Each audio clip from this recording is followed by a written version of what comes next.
Welcome back, or welcome to another episode of the Success Times Happiness podcast. I am your host, Richard Thompson, and today we are doing a solo episode all about morning routines. Now, there is a lot out there on Instagram, on the internet about what needs to happen or what you should be trying to achieve. And I thought today's episode, not a long one, but just basically unpacking what I do in the morning. I guess trying to inspire or to create something for you to listen to and to reflect and work out what's a good routine that you should do or anything that you should change. So I've listened to a number of, I guess, thought leaders in this space, Huberman, Tim Ferriss and Alex Hormozi, about their own morning routines. And I guess from the top, obviously super individual, and everyone's got their own different circumstances and kids and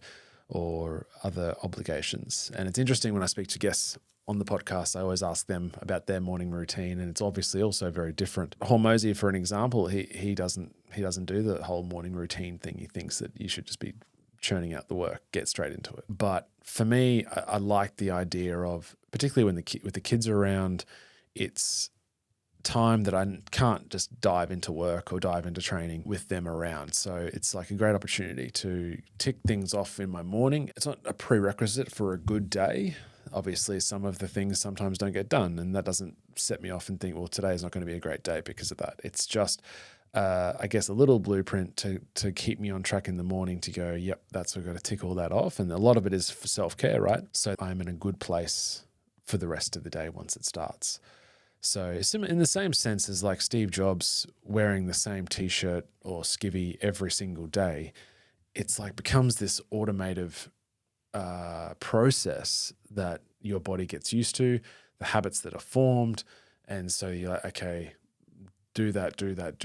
And now I know that stuff's taken care of for myself, and I'm in a really good place now to get on with the rest of my day. As I said, it's not unconditional. It doesn't mean that if I miss a few things or if it doesn't happen at all, that my day is terrible. But I just like it. I just like to know I have, 9 or 10 different things that I do in the morning. And I mean, I'll put an order in them today, but sometimes the order's not necessary. Just get them done as you can. With that being said, yeah. So I think there's a decent underpinning theme to it all. And that's, self-care, good food, hydration, and setting an intention for the day. But this is essentially how I set it up. So number one, waking up after 8 hours of sleep. We haven't done a sleep episode yet, but so important. You need to be able to work out how to get 8 hours of sleep at night. Very, very, well, technically not too difficult to get your head around, but in terms of practice and in terms of actually executing, it's quite challenging. With how busy life is and depending on when your kids get up or when you want to wake up with your body clock. But when someone says, how do you get 8 hours of sleep? You just work out when you're going to wake up and then subtract 8 hours behind and then you go to sleep then. So it's not challenging on a math level. But I find that when I am at my best, I get 8 hours sleep. And sometimes you've got to force that. Like you could go, I could spend another few hours working tonight, or I'll just watch a movie or another Netflix series or another episode, but it eats away. And there is a huge difference between, as I said, we could get into the science behind it at another episode, but there is a substantial difference between 6 and 7 and 7 and 8 hours on a daily basis, compounding each night. So that's the first one. Number 2, I make my bed. First thing that I do when I wake up. You get out of bed and you make it perfectly, as perfect as you like it, but I'm pretty fanatical about that. Number 3, hydrate.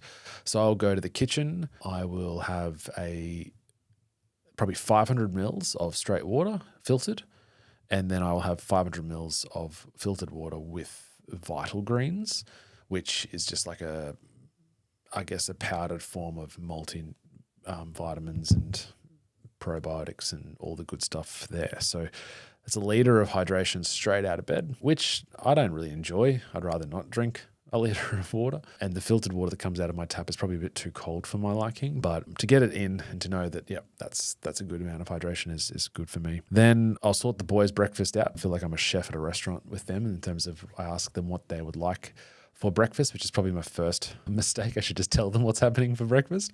But I ask them, and their orders vary from toast to raisin toast to eggs on toast to cereal to piece of fruit to, I don't know. I shouldn't ask them what they should offer. I shouldn't offer them. Yeah. But anyway, I will have every single day scrambled eggs on a piece of sourdough, and I'll have that with an espresso or double espresso at home. So that's my breakfast. I will then put on a load of laundry from the night before clothes. I don't like to do it in the night before. Next one is feet on grass and eyes in the sun. So more challenging, obviously, when it's an overcast day like today is, but getting outside once the breakfast is done, putting your feet on the grass and walking down the street with the sun sort of in your eyes. This is all from Huberman, and I would recommend anyone who hasn't seen it, Huberman Labs podcast, really good.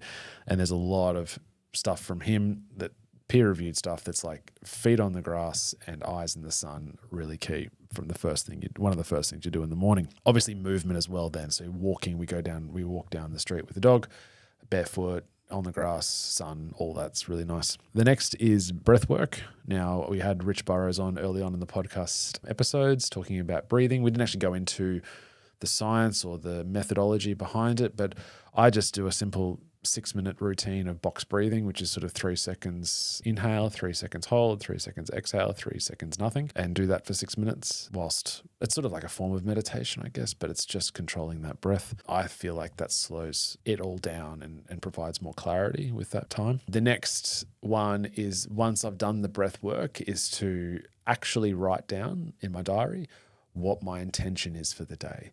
I'm pretty big on the to-do list. I'll use a diary to write down all the things that I need to do. And I quite like the exercise of the start of the week, writing down every single thing that needs to take place for me to have nothing on my to-do list. So it's like an exhaustive list at the start of the week. And I don't necessarily get through all of them, but that's a practice that I do. Certainly after the breath work, writing down what's the intention of the day. What does success look like today?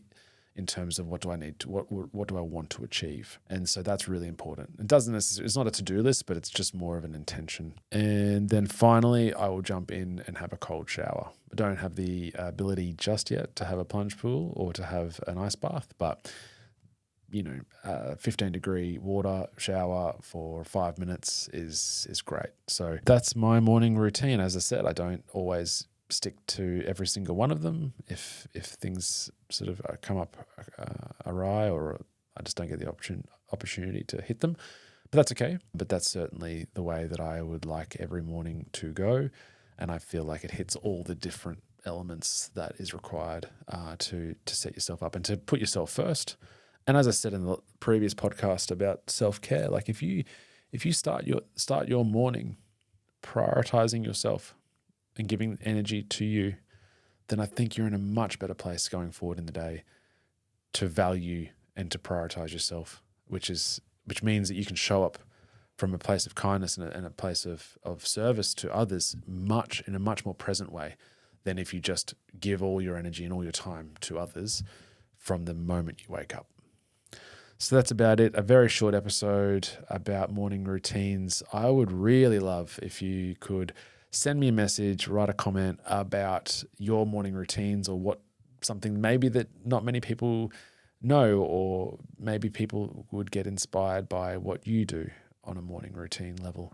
But I'd love to hear it. And thank you so much for your support so far. Thank you so much for listening. I really, really appreciate it. And until next time, peace.